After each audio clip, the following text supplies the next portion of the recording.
সকল এসএসসি শিক্ষার্থীদেরকে জানাই শুভেচ্ছা ও অভিনন্দন।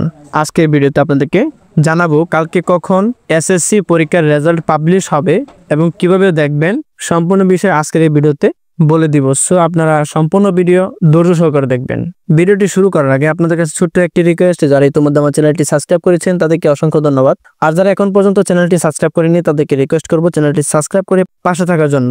বাংলাদেশের শিক্ষা ব্যবস্থার অন্যতম গুরুত্বপূর্ণ অধ্যায় মাধ্যমিক স্কুল সার্টিফিকেট এসএসসি পরীক্ষার ফলাফল আগামীকাল 10 জুলাই রোজ বৃহস্পতিবার দুপুর 2টার দিকে আনুষ্ঠানিকভাবে প্রকাশ করা হবে এসএসসি পরীক্ষার রেজাল্ট।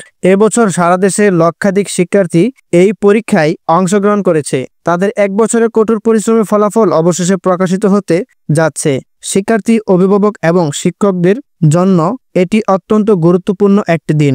শিক্ষা মন্ত্রণালয় সূত্রে জানা গেছে, নির্ধারিত তারিখ ও সময়ে শিক্ষার্থীরা অনলাইনে এবং এসএমএস এর মাধ্যমে নিজেদের ফলাফল জানতে পারবে। প্রধানমন্ত্রী এবং শিক্ষামন্ত্রীর মাধ্যমে আনুষ্ঠানিকভাবে ফলাফল প্রকাশের পরপরই তা সবার জন্য উন্মুক্ত করে দেওয়া হবে, আর তা আপনারা নিজেরা নিজের মোবাইল দিয়ে অনলাইনে দেখতে পারবেন।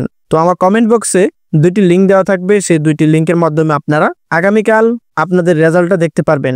এছাড়া মোবাইল থেকে খুব সহজে এসএমএস এর মাধ্যমে ফলাফল দেখা যাবে। এজন্য মোবাইলের মেসেজ অপশনে গিয়ে লিখতে হবে এসএসসি স্পেস বোর্ডের নামের প্রথম 3 অক্ষর স্পেস রোল নম্বর স্পেস পরীক্ষার সাল পাঠিয়ে দিতে হবে 16222 নম্বরে। উদাহরণস্বরূপ আপনারা এরকম ভাবে আপনারা মেসেজটা পাঠাবেন, তাহলে আপনারা দ্রুত আপনাদের রেজাল্টটা জানতে পারবেন। সো সকল শিক্ষার্থীদের জন্য শুভকামনা রইল। তো এই নিয়ে ভিডিও শেষ করছি। সকলে সুস্থ থাকবেন, ভালো থাকবেন। আসসালামু আলাইকুম।